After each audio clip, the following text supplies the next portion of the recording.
Bienvenue à toutes et à tous dans cette édition de Forum MDM qui se veut un zoom plus sur la dynamique franco-marocaine du côté du Grand Est, Strasbourg, Nancy, Verdun, Colmar, Mulhouse et partout ailleurs dans cette région où il y a une activité qui se maintient, culturelle, associative, dans les arts, le sport, l'économie, le Qadiyya al-Watani, la cause nationale, même que ce soit organisé par des associations locales ou par le consulat. En tout cas, pour cerner cette, on va dire, se faire savoir ensemble, on va essayer de le faire savoir à travers d'abord des rencontres avec des associations, des compétences associatives, avec des avocats aussi, avec des réalisateurs de documentaires, des experts en assurance, des réalisateurs ou plutôt des chercheurs, des enseignants, des universitaires, mais aussi des élus. Et comme le consulat est un peu fédérateur sur la région, on va commencer cette rencontre avec M. Driss Al-Qaissi, consul général du Royaume du Maroc à Strasbourg et chargé des relations avec le Conseil de l'Europe, avec le Parlement européen. Nous sommes à Strasbourg, donc c'est une mission, double mission. Et puis, je rappelle qu'il était conseiller économique dans plusieurs ambassades, dont celle de Moscou, mais aussi en charge de 2014 à 2018 du dossier de la Cour européenne de justice. Monsieur Driss Al-Qaissi, merci d'accepter cette invitation. Merci, avec grand plaisir. Merci, c'est offert. Je vous félicite pour votre dynamisme aussi. On voit que les sujets, surtout, sont vraiment à très haut niveau. Monsieur Driss Al-Qaissi, quel consul vous êtes? Il faut dire que je découvre cette fonction. Moi, j'ai été souvent dans l'exercice diplomatique pur, politique, plus un nombre de dossiers, plus avec les relations donc, diplomatiques avec les pays d'accueil. 4 postes donc dans ce chemin. Maintenant, le consulaire, je le découvre, je suis vraiment agréablement surpris par les compétences de la communauté marocaine. Donc, j'ai l'occasion d'échanger avec eux de manière directe, parfois individuelle. On essaie donc ensemble, comme disait donc le roi défunt Hassan II, les Marocains sont des ambassadrices et ambassadeurs du Maroc à l'étranger. On essaie vraiment de mettre en pratique cette fonction, pas seulement des paroles. Donc, je les implique dans tout ce que je fais. Ce sont mes conseillers, donc c'est eux qui connaissent plus le terrain. On essaye donc d'appliquer certains principes qui sont évidents, la question de la proximité. On essaie de se déplacer au maximum là où il y a des concentrations de Marocaines et de Marocains et échanger avec eux. C'est important pour eux qu'on vienne vers eux. Et aussi, donc, on essaye au maximum d'être accessible. Pour moi, le consul doit être accessible par n'importe quel Marocain ou Marocain. S'il veut voir ou parler avec le consul, ça doit être facile.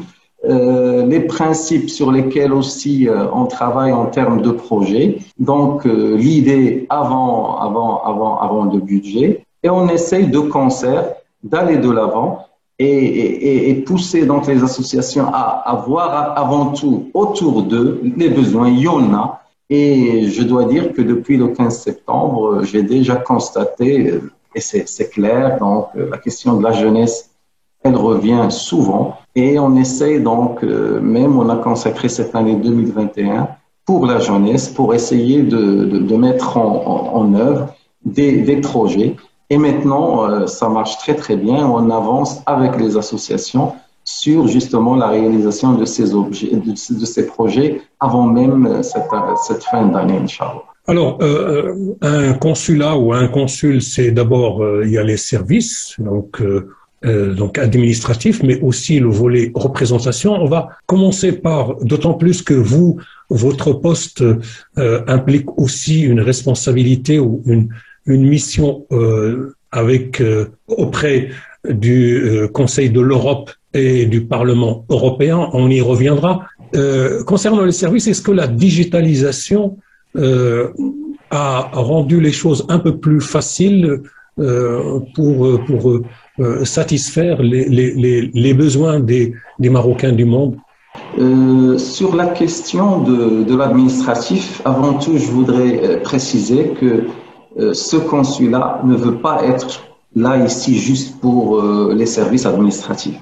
Nous voulons qu'il soit vraiment un espace d'accueil, un environnement. Donc, on essaie d'organiser de manière régulière des conférences, des échanges. Je ne veux pas que la Marocaine et le Marocain viennent juste pour régler ces problèmes administratifs. C'est le premier pas vers le Maroc pour la diaspora, mais aussi pour les Français qui investisseurs ou les touristes vers le Maroc.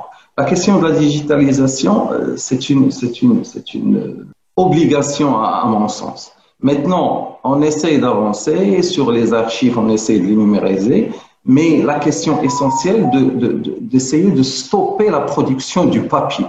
Donc, on essaie, même si parfois il y a des blocages culturels et c'est pas vraiment évident, mais j'essaie de faire avancer les choses. Comme j'ai dit, la question de la jeunesse est importante. C'est vrai que certains adultes, ils ont l'habitude de venir au consulat, attendre quelques heures la queue, mais les jeunes d'aujourd'hui, ils ne sont plus vraiment dans cette perspective. Et c'est pour ça qu'on a lancé donc la prise de rendez-vous à partir du 1er mars dernier, qui permet donc, surtout aux jeunes, de venir donc à l'heure voulue et donc avoir leur prestation dans 10-15 minutes et partir.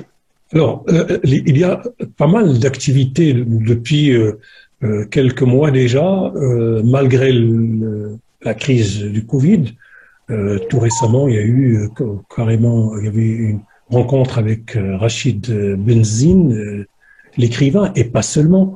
Il y a des choses qui se préparent sur une exposition, une projection de films, une conférence aussi, un tournoi de foot, une rencontre de kickboxing, et beaucoup de choses se préparent sur la région. Alors, cette dynamique, elle est due à des associations très très présentes où il fallait faire un certain travail pour que la sauce prenne, pour que la synergie soit là. Les associations sont présentes. Ce que j'ai constaté, c'est qu'il y a eu des actions ici ou là, très très bonnes actions, mais le problème c'est que ça ne se répète pas. Il n'y a pas vraiment cette pérennisation. Maintenant, comme j'ai dit, on se focalise sur les jeunes. L'idée, c'est d'amener donc ces associations à mettre en œuvre des projets pour cette année 2021 pour les jeunes, mais avec la condition de les pérenniser. Donc, il faut même dans la mise en œuvre, dans la construction de ce projet, il doit être pérennisable. Pérennisable, c'est-à-dire, il faut que l'association, quand elle a un projet, que les jeunes soient impliqués, les parents soient impliqués, qu'il y ait un intérêt derrière. Et là, on voit comment, dépendant de la situation, le projet soit pris dans le cadre mairie ou région ou dans un cadre marocain pur.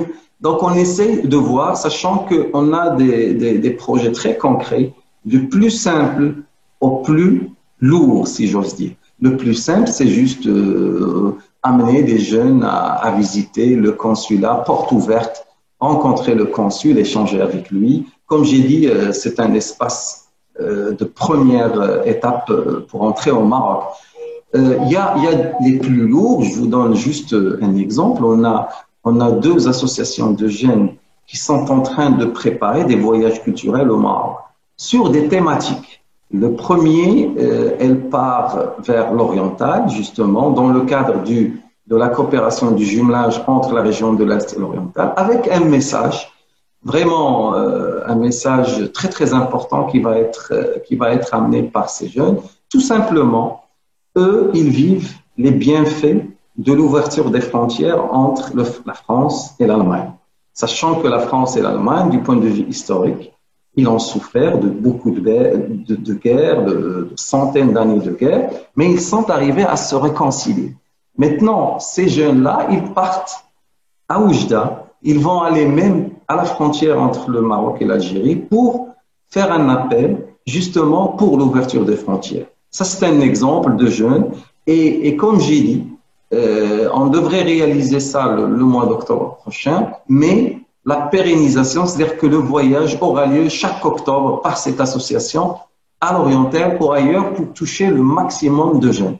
Le deuxième genre de voyage, donc on aura un groupe de jeunes de Nancy qui préparent un voyage tout simplement sur le concept désert. Donc ils partiront directement vers Agadir, prendre un bus et découvrir le désert en passant par la porte du Sahara Kelmine et jusqu'aux provinces du Sud, sachant qu'ils auront donc des actions caritatives envers des associations et des nécessiteux sur place. Bien sûr, je ne peux pas vous citer tout. On a à peu près 13 projets qui sont en cours, mais je vous ai cité juste deux exemples, sachant qu'il y en a ici, pas au Maroc, mais ici dans la région de l'Est, dans le tournoi de foot, mais il y en a d'autres. Alors, d'ailleurs, on va les recevoir dans cette émission, recevoir à la fois quelques associations, mais aussi des acteurs, ceux qui enrichissent l'agenda local. Alors, est-ce que le rôle accompagnateur, dynamisateur, ou surtout accompagnateur de toutes ces initiatives, est-ce que ceci vous permet ou vous facilite la tâche lorsqu'il faut mobiliser, par exemple, pour la cause nationale? Oui, bien sûr. Vous savez, donc maintenant on est dans le monde des réseaux sociaux. Donc les réseaux, c'est très très important, c'est devenu stratégique. D'ailleurs, sur la question nationale, on a eu une réunion physique le 10 janvier à l'occasion du manifeste de l'indépendance. C'était consacré juste pour cette question. On s'est réunis avec les associations qui militent sur cette question, sachant que cette question, elle concerne toute Marocaine et tout Marocain. Et donc, on est capable vraiment de mobiliser les Marocaines et les Marocains dans quelques jours s'il y a besoin. Oui, mais c'est un modèle sur lequel on essaie de suivre sur toutes les thématiques. Maintenant, on parle de sport jeunesse. On a eu une réunion physique avec les associations qui travaillent sur la jeunesse le 17 mars dernier. On a constitué un réseau et maintenant, on est lancé sur les projets dans le cadre de l'échange. Dans le cadre donc de ce qu'on fait du réseau, il y a le grand réseau sport-culture, mais quand il y a un événement sur lequel ils doivent travailler juste 10, 12 personnes, on constitue un autre réseau pour l'événement. Par exemple, on aura un événement culturel au mois de septembre à Nancy pour la promotion de la culture marocaine. Sur Nancy, donc, on a eu un autre groupe qui travaille donc de manière précise sur la préparation de cet événement, et ainsi de suite. Donc, s'il y a besoin de constituer des groupes, on les constitue. Pour le tournoi de foot, qui est chapeauté par notre ami Yassine, il est aussi assisté par d'autres qui peuvent être à l'Anouilh ou ailleurs. Ce sont des Marocaines et des Marocains qui sont prêts et qui ont une certaine expertise en matière de sport et qui l'assistent donc dans l'événement. Toute aide, elle est la bienvenue, toute assistance. Un message à la communauté ou aux franco-marocains qui vivent dans la région, là où vous êtes en poste.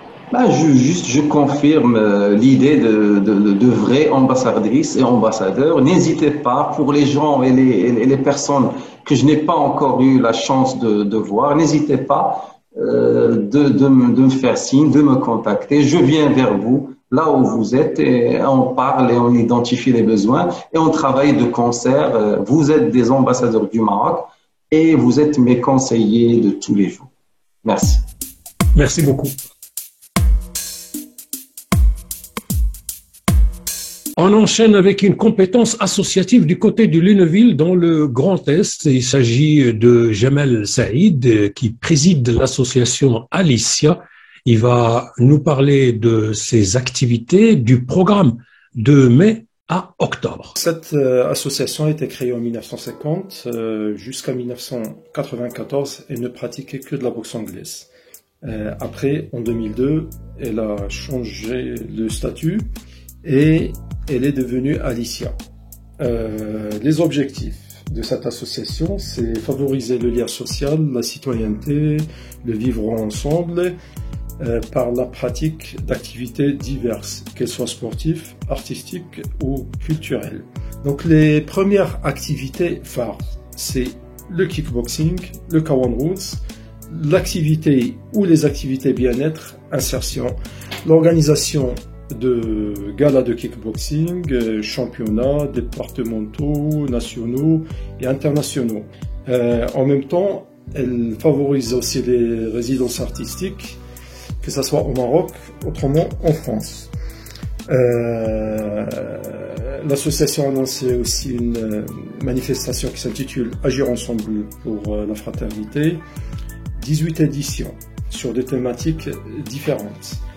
Les partenaires locaux de l'association, il y a la région du Grand Est, le département et Meurthe-et-Moselle, la commune de Damevière, la ville de Lunéville, l'école de la deuxième chance, il y a le centre régional Imagest, la commune de Sault-sur-Seure au Moselot, la commune du Val d'Ajol, il y a des écoles primaires, des résidences pour personnes âgées. On a aussi la fédération ASPTT qui nous soutient beaucoup.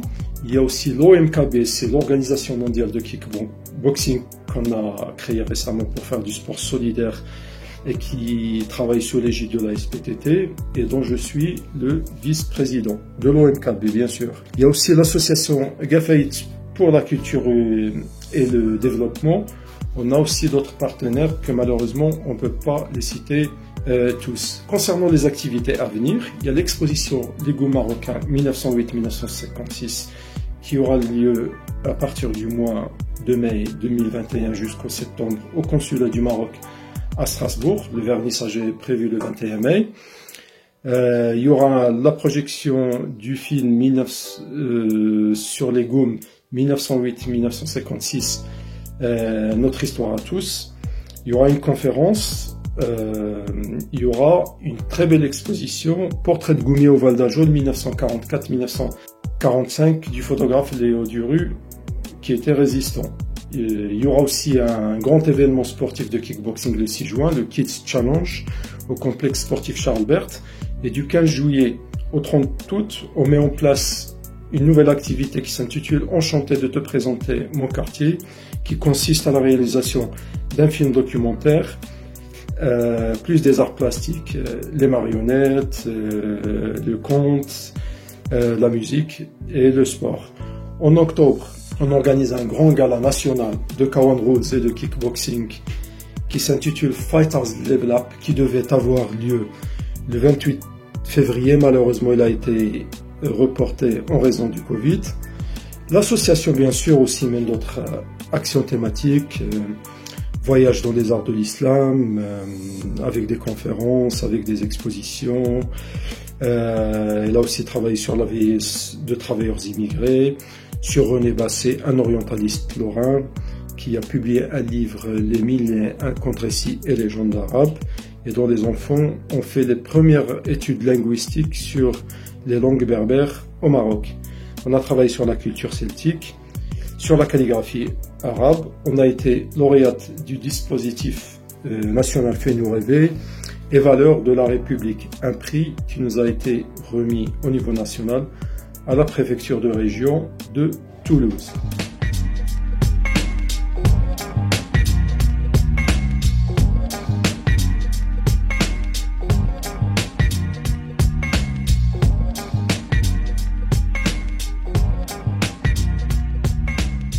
Et on enchaîne avec les compétences franco-marocaines du Grand Est. Et aujourd'hui, nous sommes avec Kautar Choukour, maître Kautar Choukour, qui est avocate au barreau de Strasbourg. Merci d'accepter cette invitation. Merci à vous de m'avoir invité. Alors, d'abord, qu'est-ce qui a motivé votre trajectoire professionnelle et ce choix pour le métier d'avocate ? Alors, ce choix, il n'est pas arrivé, depuis ma plus tendre enfance. Bien au contraire, moi, ce que j'ai fait initialement, c'était un baccalauréat scientifique. Donc, je me destinais à une profession médicale sans savoir pour autant laquelle. Donc, j'envisageais même pas d'être avocate. Et puis, finalement, les études universitaires ont fait que j'avais besoin, en fait, de découvrir autre chose et puis surtout quelque chose de concret, de pratique que je pouvais utiliser dans la vie de tous les jours. Et je me suis dit pourquoi pas découvrir le droit, puisque c'était une matière qui m'était complètement inconnue, complètement étrangère, puisque quand on fait un bac scientifique, on n'étudie pas ce type de matière. Et donc, dès mon premier cours de droit, en droit de la famille exactement, voilà, j'ai beaucoup aimé, j'ai beaucoup apprécié. Je me suis dit, bon, je vais déjà continuer dans les études de droit sans savoir pour autant ce que je ferai plus tard. Et une chose était sûre pour moi, c'est que je ne voulais pas me destiner à la profession d'avocate. J'avais une mauvaise image des avocats que je trouvais assez hautain et voilà, donc du coup, je ne voulais pas être avocate. Et puis, au fur et à mesure de mes études, je me suis dit, bon, bah, pourquoi pas la magistrature? Et donc, j'ai commencé à travailler au tribunal, sauf que ça ne m'a pas plu. Ça ne m'a pas plu et donc j'ai décidé voilà, de ne pas passer le concours pour devenir magistrate. Et c'est là où en fait je suis devenue juriste et mon ancienne responsable lorsque j'occupais une fonction de juriste était une ancienne avocate. Et elle me dit voilà, il faudrait que vous passiez l'examen d'avocat. Peut-être que ça va vous plaire. Ça a l'air de correspondre à votre tempérament. Et effectivement, j'ai passé le concours et j'ai commencé à exercer et j'ai beaucoup aimé. Et depuis, voilà, je suis devenue avocate. Alors, quelle avocate justement vous êtes aujourd'hui?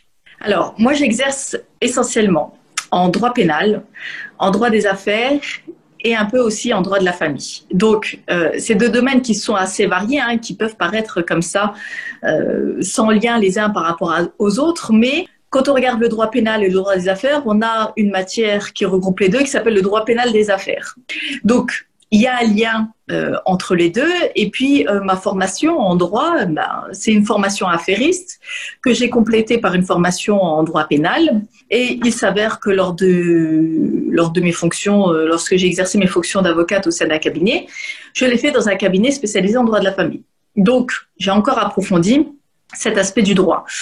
Alors, ma particularité, c'est que lorsque je prends un dossier, je le prends à cœur et je m'emploie à succéder du mieux que je peux et j'allais dire, je m'investis totalement. Et d'ailleurs, si vous regardez les commentaires que l'on fait sur moi sur Internet, puisque j'ai eu quelques affaires, notamment qui ont été médiatisées, vous allez voir très rapidement que ce que les clients apprécient particulièrement chez moi, c'est que je suis totalement investie dans mon travail. Si je sens que voilà, ce sera pas le cas dans le dossier qui veut m'être confié, je le refuse tout de suite. Voilà, j'ai cette possibilité et j'allais dire c'est cette possibilité qu'ont d'ailleurs tous les avocats, c'est de pouvoir refuser n'importe quel dossier, voilà, qu'on nous soumet. Et quand je prends un dossier, je m'investis totalement. Donc ça, c'est ce qui fait ma particularité. Est-ce que les Marocains du monde viennent naturellement vers vous et comment ils se sentent quand ils sont en face d'une avocate franco-marocaine?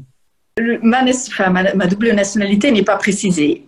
Quand vous allez sur le site de l'Ordre des avocats de Strasbourg, j'ai précisé que je parlais la langue arabe puisque je ne pouvais pas préciser davantage. Donc, quand les gens font des recherches sur moi, ils voient que je parle arabe et puis ils émettent des hypothèses sur mes origines. Donc là, ils prennent rendez-vous et effectivement, donc lors du premier rendez-vous, ils me posent la question, mais vous êtes de quelle origine? Ou vous êtes d'origine marocaine?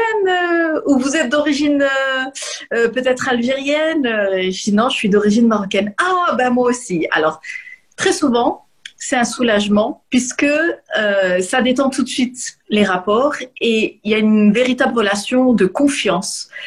Comment voyez-vous la dynamique franco-marocaine sur la région Grand Est?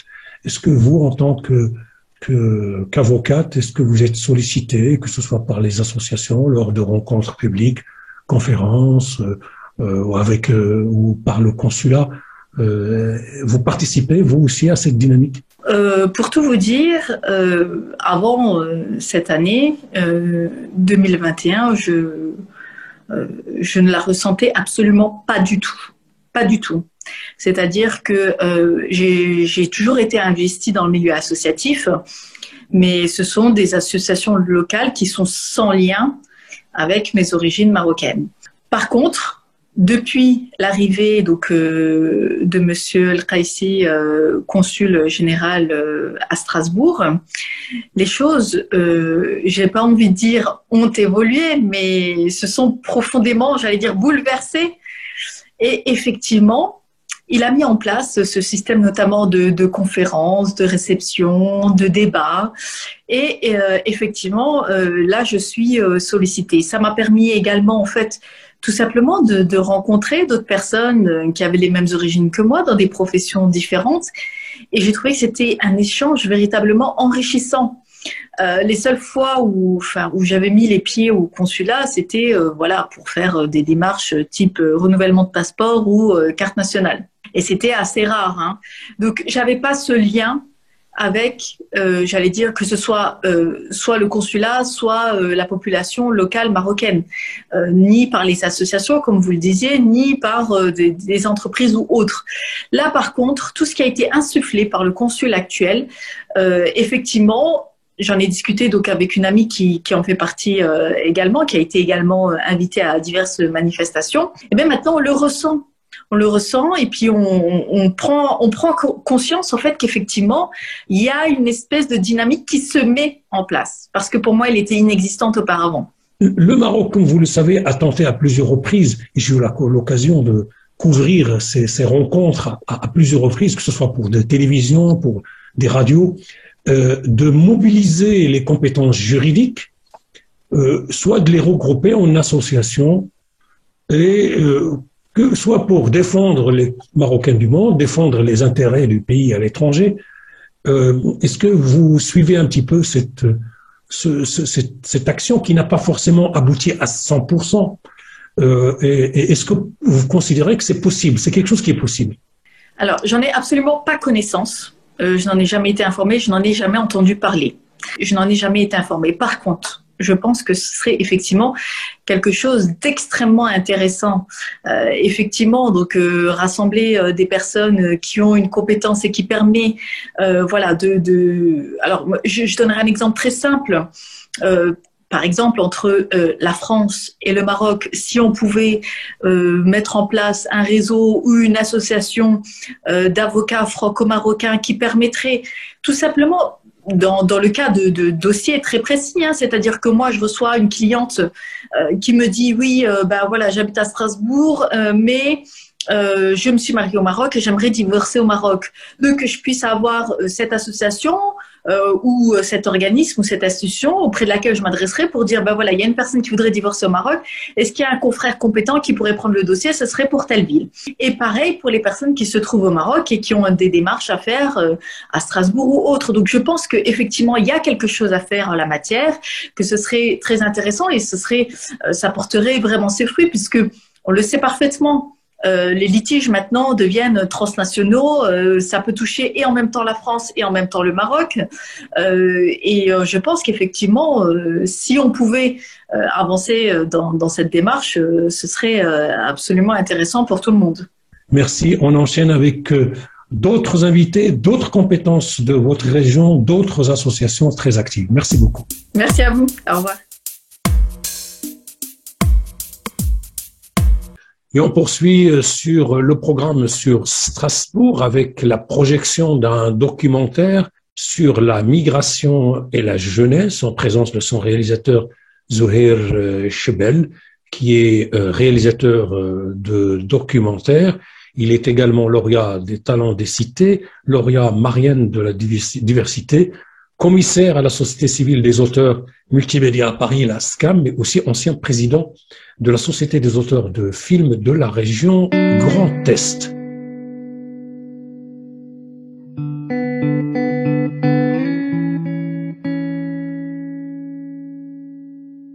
Ce film, je trouve qu'il est encore complètement d'actualité aujourd'hui.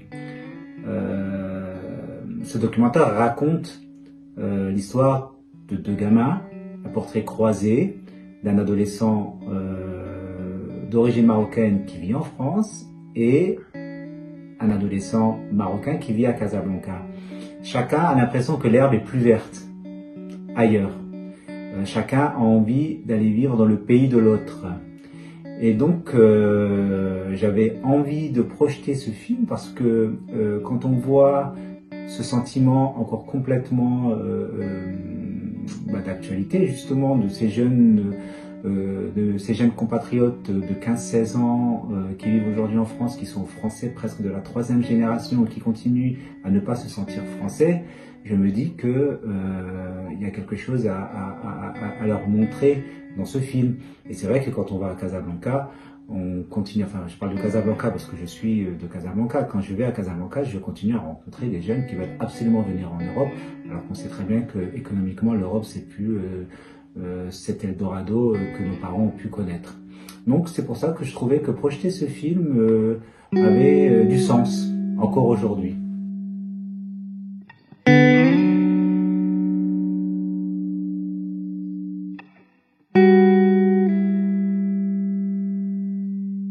Toujours avec les compétences franco-marocaines qui agissent dans le Grand Est, et nous sommes avec Hassan Benzine qui est entre autres expert en protection sociale et administrateur du collectif Réflexion et Action qui avait organisé une rencontre avec Rachid Benzine. Bienvenue.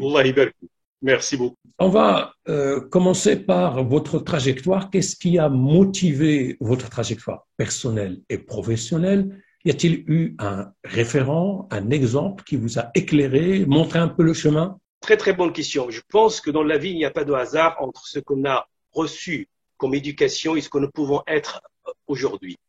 Et par rapport à ça, je crois que j'ai hérité de mon père le sens de l'engagement, le sens de l'action collective orientée vers autrui, puisque c'était un intellectuel ouvert et d'ailleurs il a été volontaire pour encadrer des centaines de femmes et hommes pendant notamment c'est-à-dire la marche verte en route vers c'est-à-dire le Sahara marocain et j'ai hérité c'est-à-dire ce sens notamment c'est-à-dire de la collectivité, de l'action et d'ailleurs très très vite à l'âge de 15 ans j'ai intégré le lycée militaire, le collège royal préparatoire technique aéronautique à Marrakech pour devenir pilote.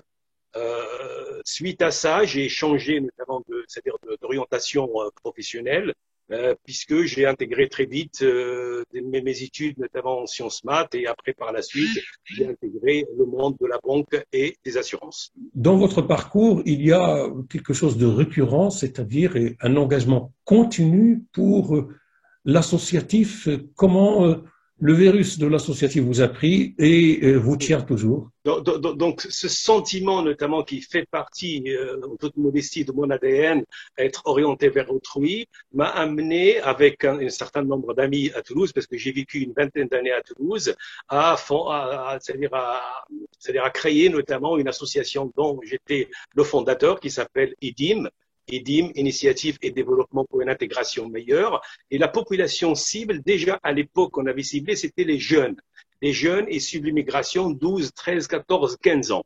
Et les objets de l'association étaient notamment d'être le relais entre les autorités politiques locales et ces jeunes, être leur porte-parole, ça d'une part, d'autre part, comment les accompagner, comment notamment les rendre fiers de leur identité binationale, parce que souvent notamment ils sont d'origine notamment étrangère, mais français à part entière, et on a constaté très très vite qu'il y a notamment c'est-à-dire un désarroi de ces jeunes et que les autorités politiques, quand j'ai discuté avec eux, quand on discutait notamment collectivement avec eux, ils disaient à l'époque, écoutez, nous on peut rien faire d'autre, l'école est gratuite, ceci est gratuit, ceci, cela, et nous on a réussi quand même à établir c'est-à-dire une interface entre ces autorités politiques, ce qui est fait comme moyen, et ces jeunes pour créer un dialogue.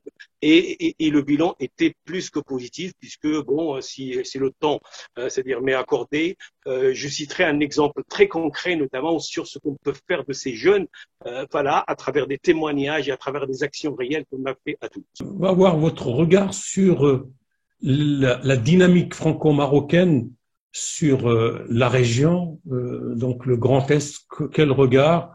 Et on reviendra juste après sur votre contribution aussi à cette dynamique à travers une actualité, donc une activité récente. Alors, comment vous voyez la dynamique des Franco-Marocains et la dynamique franco-marocaine dans le Grand Est?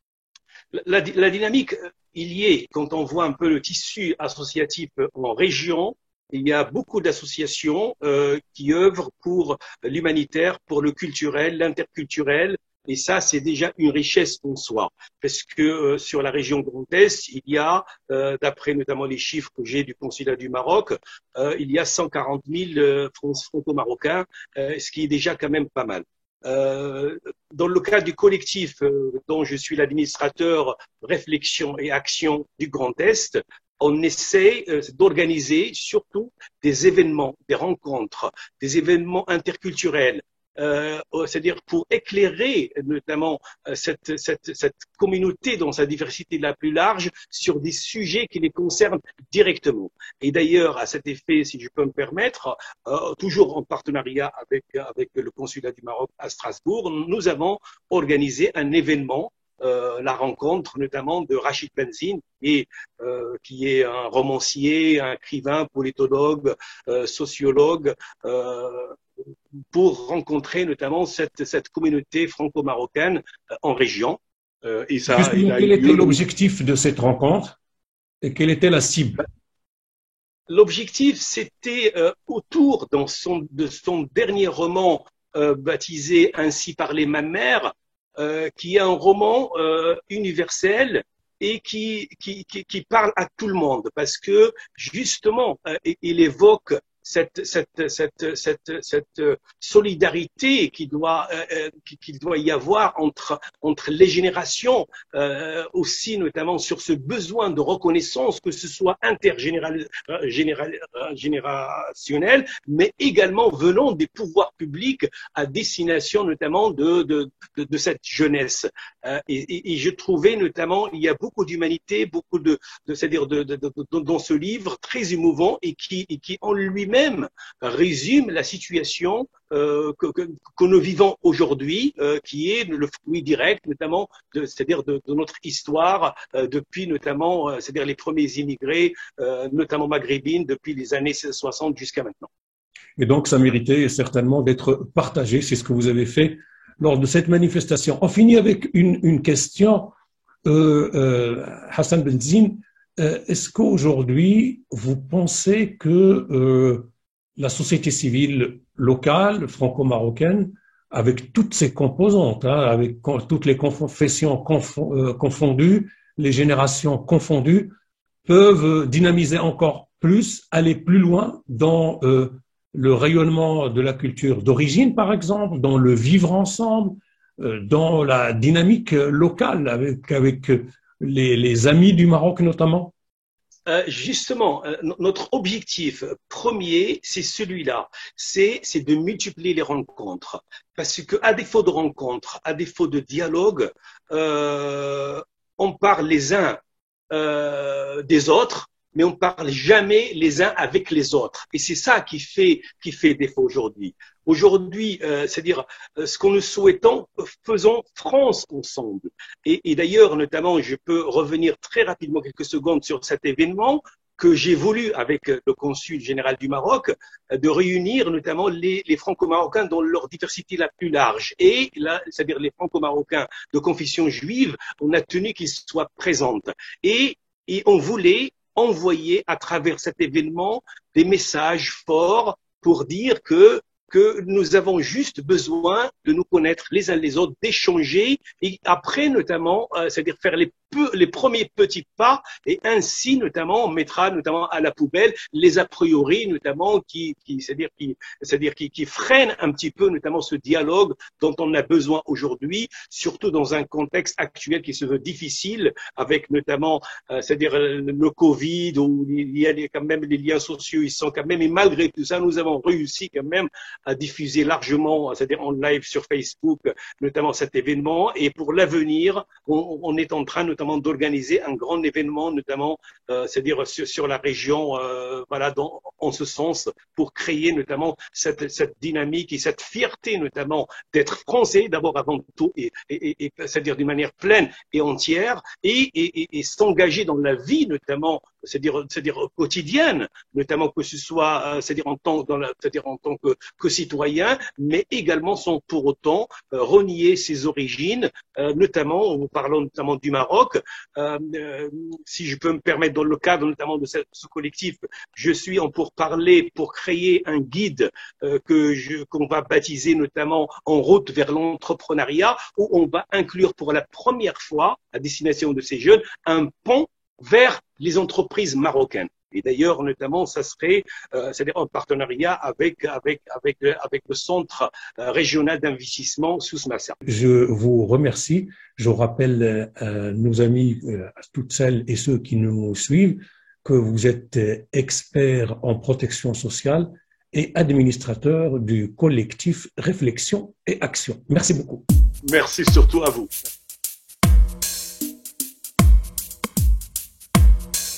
Merci de suivre Forum MDM et place cette fois aux compétences associatives et sportives avec Yassine et Chehdi, qui est ancien footballeur, chef d'entreprise depuis un certain temps à Colmar, mais il est aussi président de l'association Mobile Academy. Il va nous présenter ici le programme de cette association, d'abord ses objectifs et le programme sportif de cette association. Oui, pour l'association, on a créé cette structure, la Girls Alsace Cup, en 2015 pour organiser un tournoi international de football féminin. Pour le but de promouvoir le football féminin dans la région Grand Est en Alsace. Et l'idée de départ était réfléchir comment mettre en valeur les joueuses du club du Racing HW96 qui était à l'époque championne d'Alsace.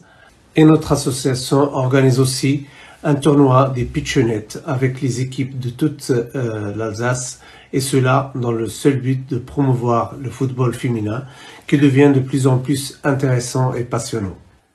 Et vu aussi les relations internationales que nous avons, nous ont encouragés à créer un événement, un tournoi de football de haut niveau. On a eu une participation d'une dizaine de pays lors de la dernière édition GAC avant le Covid. On a eu aussi des joueuses qui ont évolué dans notre tournoi Girls Alsace Cup, comme Salma Bacha, l'attaquante Melvin Malard, Marie-Morgane Sibert, Iman Saoud, la Marocaine qui évolue au FC Bâle, Inès Kvida, qui évolue au Racing Club de Strasbourg. Cette organisation GAC a attiré pas mal de monde, hommes et femmes, politiques, des sponsors, des recruteurs, des journalistes, d'ici d'ailleurs. Et pour la semaine du football de l'amitié franco-marocaine, qui se tiendra du 26 au 30 juillet prochain, on aura un stage de football avec des opérations et un programme éducatif fédéral de la Ligue Grand Est. Le stage aura lieu à Alzwihr les 26, 27 et 28 juillet à Alzwihr et sur les deux terrains du Racing HW96 près de Colmar. Ce stage de football aura un programme éducatif fédéral de la Ligue Grand Est, mis en place par son président, M. Albert Gimrich, et son directeur, M. Stéphane Elie, directeur de communication et de développement. Les thèmes, c'est sur la diététique du sportif, le mental du sportif, les dangers du digital. Voilà, ça c'est les trois thèmes sur lesquels on va travailler. Bien évidemment, les horaires sont de 9h midi, 13h30, 16h30, au stade de Racing Club HW96. Maximum de participants, il y aura 120, 60 U15 et 60 U13. Le stage sera assuré par 8 éducateurs BMF plus 3 dirigeants de l'organisation qui seront à leur côté. Il y aura aussi une présence des ex-pros de France et du Maroc. Le tarif du stage, c'est moins de 100 €, qui est équivalent aux dotations maillot, short et bas. Si on réfléchit bien, le stage est presque gratuit avec les dotations qu'on donne aux joueurs. Possibilité de repas à midi sur place, moins de 7 € le menu. Et bien évidemment, il y aura de la petite restauration sur place toute la journée. Les éducateurs et les dirigeants animateurs sélectionneront les deux équipes U15 et U13 prévues pour le tournoi du Royaume du Maroc. Un tournoi pour illustrer une amitié et une fraternité franco-marocaine choisi pour une date de la fête du trône de Sa Majesté Mohamed VI Que Dieu le glorifie et le On protège. repart dans ce programme consacré à la dynamique franco-marocaine du côté du Grand Est. C'est avec nous un chercheur, enseignant universitaire, Gabriel Attias. Marhaba bik. On m'a dit que vous étiez casablancais. Casablancais, mais d'origine tchleh, d'origine berbère, avec un amour prononcé pour Fès. ولكن بيضاوي. Oui, bien sûr. Et je suis très, très, très fier de cette ville. Parlez-nous de la comparaison, parce qu'on dit beaucoup qu'il y a une certaine similitude au niveau de la mixité des populations, que ce soit du côté de Strasbourg. Au Maroc, on parle peut-être de vivre ensemble, mais on parle beaucoup plus de convivence. C'est le cas aussi du côté de Strasbourg? Alors, cette fameuse convivencia qu'on a repris au monde de l'Andalous de l'époque, en vérité, Strasbourg a ça de particulier, c'est que c'est une ville frontière. Strasbourg a été tout à la fois française, allemande, elle a connu les affres de ce qu'est l'occupation également. Comme le Maroc est également une terre d'accueil, elle est à la lisière de l'Europe, elle est le lieu de la porosité des identités. Il n'y a pas de raidissement civilisationnel au Maroc. C'est un pays d'accueil, comme Strasbourg, alhamdoulilah, qui est une véritable terre d'accueil, qui est une ville de frontière, et donc qui sait ce que c'est que les enjeux de l'échange. Vous êtes né au Maroc, vous êtes marocain. Comment vous vivez votre marocanité du côté du nord, du Grand Est? Alors, écoutez, c'est très simple. Je le dirai au quotidien. Au réveil, c'est le rituel que j'ai vu chez mon père, Allah yarhamou, et qu'il m'a donné en héritage, avec bien sûr, avec quelques petits goûts de luxe d'El Kisandrullah, ça il faut un minimum. Et par ailleurs, étant moi-même un juif religieux pratiquant, dans le rituel, dans la liturgie, je suis la liturgie judéo-marocaine avec une grande influence d'Al Musiqat al-Ala, et quand je prie, ce sont au son de Shamsul Ashiya, de Amfiya Rassoul, de Abdelkarim Raïs, de Haj Mohamed Lokeli. Toutes ces grandes figures viennent féconder ma prière. Et par ailleurs, comme je suis trilingue, je dis toujours que je parle en français, je rêve en arabe marocain et je prie en hébreu.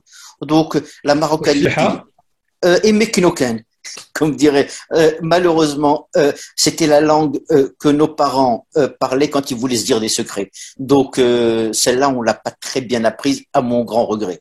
Mais je suis pas encore suffisamment vieux, donc je peux encore apprendre. Alors, du côté de Strasbourg et toute la région, est-ce que le judaïsme marocain, avec ses spécificités, est très présent? Il est plus que présent.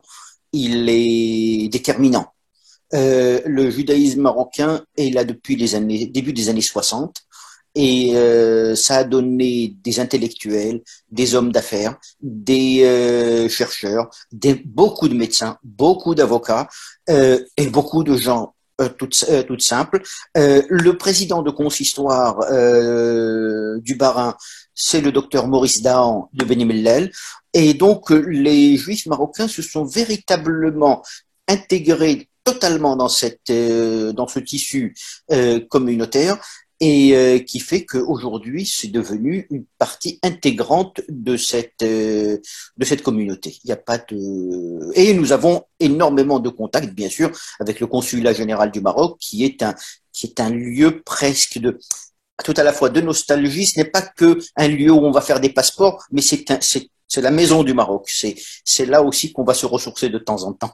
Justement, vous êtes proche des Franco-Marocains, parce que vous faites partie de ces Franco-Marocains. Est-ce qu'il y a une dynamique locale, à la fois culturelle, sur le plan économique, le vivre ensemble à la marocaine, comme on a dit tout à l'heure? Alors, il se trouve que sur le tissu économique, c'est pas trop mon domaine, donc je préfère laisser les spécialistes parler de leur spécialité. Quant au vivre ensemble, je prends par exemple, vous savez, je suis un homme qui est attaché au quotidien. Dans nos festivités, les Marocains musulmans sont présents. Dans des échanges, je sais que des amis Marocains font des affaires avec leurs compatriotes musulmans marocains, il y a une dynamique véritable qui demande à être renforcée. Et je pense que c'est le défi de la diplomatie marocaine, du ministère des Affaires étrangères marocain, de jeter encore plus de ponts. Mais l'amour entre le Marocain musulman et le Marocain juif est inaliénable, est indéfectible. Quel regard vous avez sur le Maroc? Comment vous voyez le Maroc d'aujourd'hui? Alors, comment je vois le Maroc aujourd'hui? C'est d'abord, c'est un pays qui a eu cette chance d'avoir une monarchie d'une clairvoyance incroyable, qui a su lire les événements avec 50 ans d'avance. Feu Hassan II, Sa Majesté Mohamed VI ont une vision d'une acuité extraordinaire par rapport à l'histoire, par rapport aux événements. C'est un pays qui s'occidentalise, mais qui voit la relation avec l'Occident dans une sorte de liberté et sans crispation, parce que je pense que le Marocain, par rapport à d'autres pays arabes, l'islam vécu au Maroc est un islam psychologiquement équilibré, religieusement assumé. Le roi est le commandeur des croyants, donc au niveau civilisationnel, on peut se retrouver dans un pays dit occidental avec des valeurs musulmanes, des valeurs traditionnelles, et il y a ce très bel équilibre entre les deux. On le voit à Fès quand on est au festival. Il y a tout à la fois le Médina al-Qadima où on voit tous les Qessaria, avec une tradition bien chevillée au corps et en même temps une modernité absolument extraordinaire. Et je pense que le Maroc peut être à l'abri des intégrismes parce que ces rois ont su tout à la fois marier la culture occidentale et la culture orientale, puisqu'ils sont tous les deux, le père comme fils, juristes de très haut niveau, en même temps qu'une connaissance du fiqh qui est très très avancée, et ils connaissent les deux civilisations, et je pense que le Maroc est sur la bonne voie. Maintenant, il faut que l'économique suive, mais ça, je ne suis pas spécialiste dans la question. Gabriel Attias, on va finir avec votre livre qui traite de quelque chose dont peut-être on a encore besoin, c'est toujours d'actualité, c'est le thème de la rencontre. C'est la rencontre entre un juif et un africain. Pourquoi avoir choisi cette thématique? Parce que ce qui m'a toujours passionné, c'est l'altérité. C'est comment l'autre prend en charge ou réfléchit aux problématiques qui taraudent ma tradition. Le judaïsme que j'ai vécu a toujours été un judaïsme d'échange depuis Casablanca, ensuite lorsque j'ai vécu en Israël et ici. L'échange ne me tient pas à cœur, il est au cœur de ma vie. Ce n'est pas une sorte d'ouverture comme ça de principe, non. Elle est au cœur même de mon travail, tout à la fois universitaire, humain, social, et du coup, l'Africain a été pour moi l'autre par excellence, mais demain, il va falloir aussi que nous nous mettions autour de la même table, juifs, musulmans, chrétiens, et c'est ce que je fais d'ailleurs dans les amitiés judéo-chrétiennes dans lesquelles je représente le judaïsme marocain depuis plus de 20 ans, où je donne des conférences chez des dominicains, chez d'autres frères chrétiens, mais également dans le monde musulman. Donc l'échange, c'est ce qui enrichit plus qu'il ne menace une civilisation, une religion ou un État. Et un État qui arrête d'échanger se sclérose. Le vivre ensemble, le dialogue interreligieux se porte bien du côté du Grand Est? Dieu merci. Dieu merci. Il y a des initiatives qui sont bénies, ce qui n'enlève en rien la différence. On est tout à fait conscient qu'il y a des différences, qu'il y a ce qui fait vous et ce qui fait moi. Effectivement, il faut d'abord être conscient de ce qu'on est, de sa propre différence. Et à partir de cette différence, aller voir ce que l'autre a de différent à me proposer. Et à ce niveau-là, il y a beaucoup de cercles de réflexion, d'études, d'échanges. Pas plus tard qu'il y a quelques années, nous avions un groupe Alsace entre juifs marocains et musulmans marocains. Le conseil général du Bahreïn à l'époque nous avait donné une salle avec vraiment reconnue par les autorités. Et je pense que le consulat du Maroc a aussi un rôle à jouer. Il n'est pas là que pour délivrer des passeports, il est également aussi pour faire passer les gens d'un port à un autre. Je tiens à vous remercier, Gabriel Attias, et j'aurai certainement l'occasion de revenir vers vous pour une interview plus longue. Merci beaucoup. Bonjour, cher ami. Je vous souhaite une agréable journée. Forum MDM se poursuit avec un zoom plus sur l'ADEP, l'association de développement, d'éducation et de parrainage, avec ici son vice-président Driss Driouech, qui est entre autres chef d'entreprise dans l'automobile depuis 25 ans à Strasbourg. L'association de développement et d'éducation et de parrainage, créée en 2005 par Dr Rahim Faik, notre siège qui se situe à Vendœuvre-les-Nancy.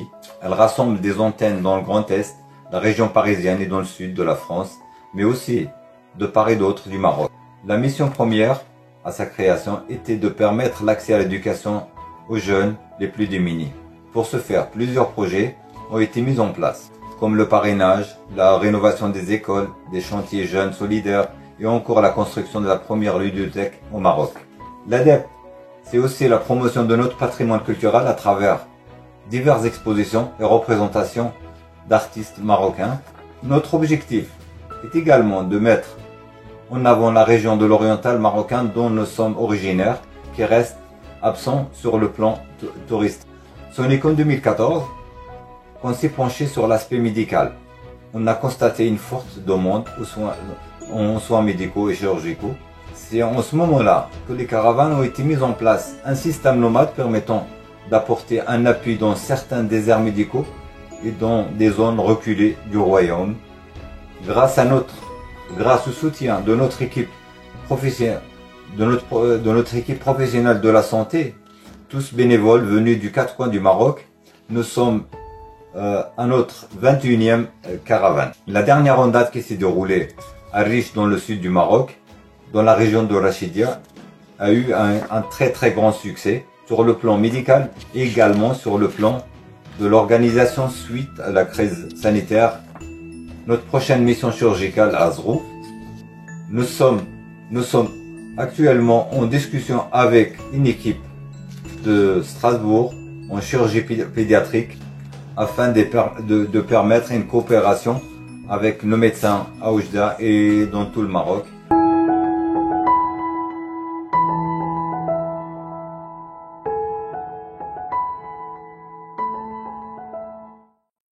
On poursuit ce programme spécial dynamique des franco-marocains et dynamique franco-marocaine du côté du Grand Est. On a eu l'occasion de rencontrer dans cette émission des associatifs, des compétences associatives, des compétences tout court avec beaucoup de domaines, des sportifs, des gens qui travaillent dans le monde de la culture. On a eu monsieur le consul général à Strasbourg, monsieur Driss El-Qaissi, et là, on va partir avec d'autres compétences franco-marocaines, cette fois quelqu'un engagé dans la politique.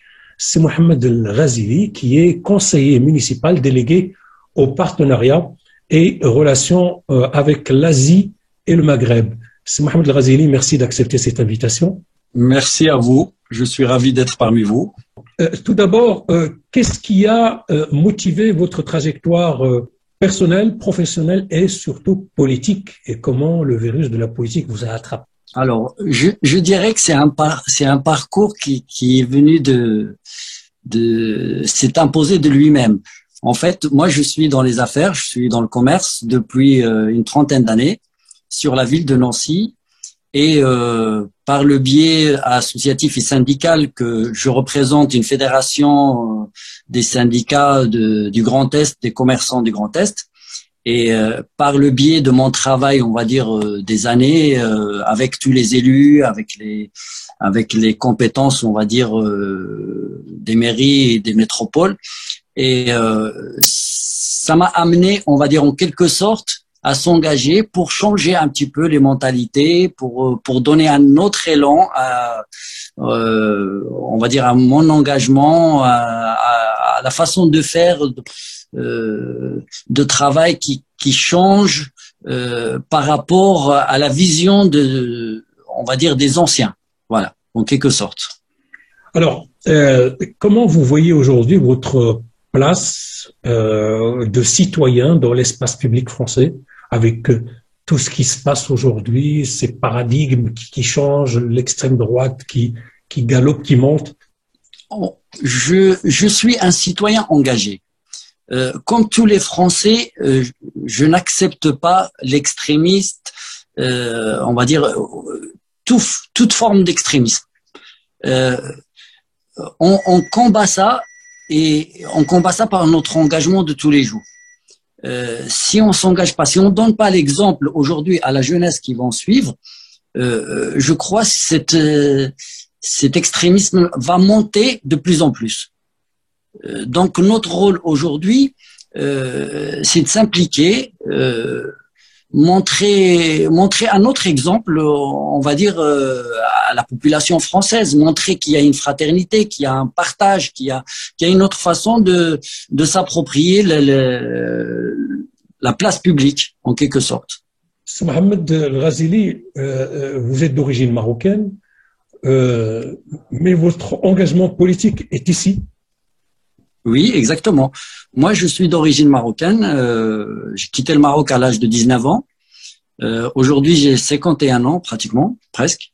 Je me suis engagé le mandat dernier avec une équipe à Nancy, majoritairement PS, mais je viens du parti de ELV, des Verts, avec lesquels j'ai adhéré, ça fait presque 2 ans. Et donc, on n'est qu'en début de parcours, en quelque sorte. Alors, question citoyenne, puisque vous parlez de citoyenneté, à choisir, on crée en France aujourd'hui, avec toute l'ambiance générale, plus d'égalité, de liberté ou de fraternité, et pourquoi? Alors, à mon avis, liberté, fraternité, égalité, c'est un symbole fort de la nation française. Aujourd'hui, on perd ces valeurs-là. On les perd comment? On s'éloigne un petit peu de la substance, parce que les courants extrémistes, les enjeux politiques partisans jouent sur ça et essayent on va dire, d'exploser ce symbole qui est fort. La liberté, c'est pas imposer sa vision de voir les choses aux autres. C'est au contraire. C'est l'espace, respecter l'espace de chacun. La fraternité, c'est un mot qui est très fort. Ça se traduit par des actes. Et enfin, l'égalité, le jour où ce symbole, on va dire ce mot s'appliquera correctement, le monde vivra en paix, en quelque sorte. Aujourd'hui, quand on observe un petit peu ce qui se passe, et à la lumière des actualités, une lettre de généraux, une ambiance un peu particulière, des jeunes qui sont inquiets pour leur avenir, est-ce que vous sentez qu'il faudrait peut-être un changement de cap? Forcément, ça va de soi. Le changement, il est en train de s'opérer d'une façon ou d'une autre. Aujourd'hui, je dirais à l'échelle de notre ville, Nancy, et à la métropole, on a initié pas mal de choses comme la démocratie participative. On est en train de prendre un tournant sur la transition écologique. Et forcément, les jeunes, c'est eux, je dirais, le point fort et la main-d'œuvre et la matière grise de demain. D'une façon ou d'une autre, on doit prendre ce tournant. Et ce tournant-là, il est en train de s'opérer. Nous, on n'est qu'un relais pour pousser un peu la jeunesse à s'intéresser et à s'activer encore plus et donner l'exemple à cette jeunesse pour poursuivre, on va dire, notre trajectoire, tout simplement.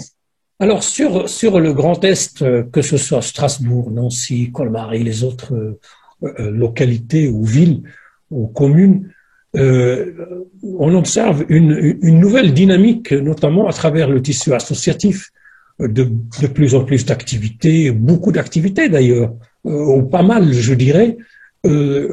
Est-ce que cette activité est bénéfique à la fois pour les Franco-Marocains, pour la dynamique locale, pour le vivre ensemble? Alors, je tiens d'abord à saluer l'action du consul aujourd'hui. C'est un point fédérateur pour la jeunesse, je dirais, franco-marocaine. Cet élan des associations qui est présent sur le Grand Est n'a jamais été à la lumière plus qu'aujourd'hui. Voilà. Et exactement, moi, je veux souligner ça. Et aujourd'hui, on a pratiquement, on émerge on l'intervalle d'un mois ou un mois et demi avec 7 programmes ou 7 projets pour le Grand Est en quelque sorte. Et c'est pas fini, c'est qu'un début. Parce que le tissu associatif, il se réveille. On a impliqué les jeunes avec nous, on les a motivés un petit peu. On est en train de toucher tous les domaines, culturels, sportifs, artistiques, même politiques, je dirais. Donc tout ça, on voit qu'il y a une très bonne dynamique qui est engagée. Donc on peut que saluer cette action et on va dire continuer sur cette trajectoire, quoi. C'est Mohamed Ghazili, vous êtes conseiller municipal délégué au partenariat et relations avec l'Asie et le Maghreb, et tout franco-marocain rêve de pouvoir construire des ponts et des échanges, des choses concrètes, hein, donc avec le pays d'origine, avec tout le Maghreb, mais aussi avec le pays d'origine. C'est en cours, il y a des choses qui se préparent, qui se font déjà. Dès que la prise de mon mandat a été faite, j'ai commencé à initier un jumelage avec une ville au Maroc. Je trouvais que c'était quelque chose, la moindre des choses, on va dire, dans mon mandat, c'est de montrer et de donner l'exemple avec partager notre expérience, dynamiser les échanges entre Nancy et une ville marocaine. C'est en cours. Ça se travaille aujourd'hui avec le consulat en partenariat. Ça va être défini bientôt. Je crois mon mandat m'oblige à avoir des résultats, en quelque sorte. Je me mets à un point d'honneur, on va dire, à effectuer quelque chose de positif et de laisser une trace positive, on va dire, pour la ville de Nancy. Donc, sur tous les domaines, que ce soit culturel, artistique, économique, surtout économique. Le Maroc, il a une richesse pas possible dans pas mal de choses. Donc, à mon avis, on doit mettre à la lumière ces choses-là et on doit les partager. Merci Mohamed Ghazili. Voilà, on a pris avec notre invité qui est conseiller municipal délégué au partenariat et aux relations avec l'Asie et le Maghreb du côté de Nancy, une idée sur la dynamique locale du côté de Nancy, du côté du Grand Est. Merci beaucoup et on poursuit ce programme avec d'autres rencontres de la région. Merci à vous, c'est très gentil, merci. L'Afrique est présente dans le programme de la région Grand Est, surtout que tous les 25 mai, c'est la journée mondiale de l'Afrique et le consulat général du Maroc à Strasbourg abritera une rencontre des associations en partenariat avec l'Organisation des jeunes pour l'Union européenne et africaine. Et nous avons aujourd'hui son président, Monsieur Gabriel Vogo-Sainte, qui nous présente à la fois cette association et l'intérêt d'organiser au sein même du consulat du Maroc cette journée mondiale de l'Afrique. C'est avec un grand plaisir que je m'adresse à vous en ce jour pour vous présenter d'une part notre organisation, mais également vous présenter nos perspectives en ce qui concerne la 58e journée mondiale de l'Afrique que nous comptons célébrer le 25 mai prochain au consulat général du Royaume du Maroc à Strasbourg. Je profite également de votre plateforme pour remercier son Excellence Driss El Kassi, consul général du Royaume du Maroc à Strasbourg, pour tous les efforts qu'il consent à pouvoir permettre aux organisations africaines, européennes de tout genre, de pouvoir travailler main dans la main avec les autorités administratives à Strasbourg, mais également au Royaume du Maroc. Notre organisation est une organisation qui a vu le jour en décembre 2018. Nous sommes reconnus par l'Union européenne. En 2020, nous avons signé le Pacte mondial des Nations Unies. Et aujourd'hui, nous sommes également membres du Fonds européen de la jeunesse. Nous avons pour action de pouvoir travailler sur la consolidation de l'Union européenne, la construction de l'Union africaine, d'une réelle Union africaine, et le renouveau du bilatéralisme Europe-Afrique. Notre organisation travaille sur les thématiques liées à la bonne gouvernance, l'interparlementarisme entre les deux continents et tout naturellement sur les questions diplomatiques. Nous avons au sein de notre organisation des jeunes issus de tous les pays d'Europe et de tous les pays d'Afrique. Le 25 mai prochain, nous ambitionnons de réunir toutes les associations africaines à Strasbourg autour de la thématique concernant la Journée mondiale de l'Afrique. À cet effet, d'ailleurs, je profite pour remercier une fois de plus les autorités du Consulat général du Maroc qui nous ont donné cette occasion de pouvoir organiser cette journée au sein du consulat marocain qui, en somme, avec fierté, est un territoire africain.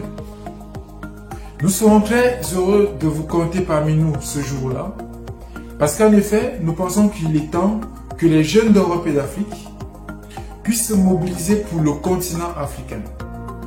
Le continent africain est un continent qui a plein de ressources, mais malheureusement, ces ressources ne sont pas mises en œuvre pour pouvoir permettre au continent de se développer.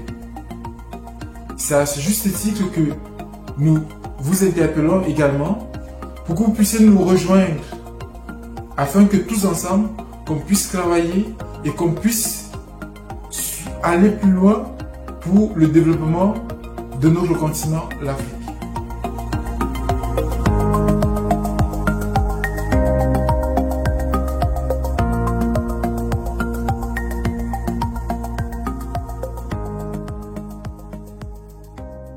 Merci à toutes et à tous d'avoir suivi ce programme jusqu'ici.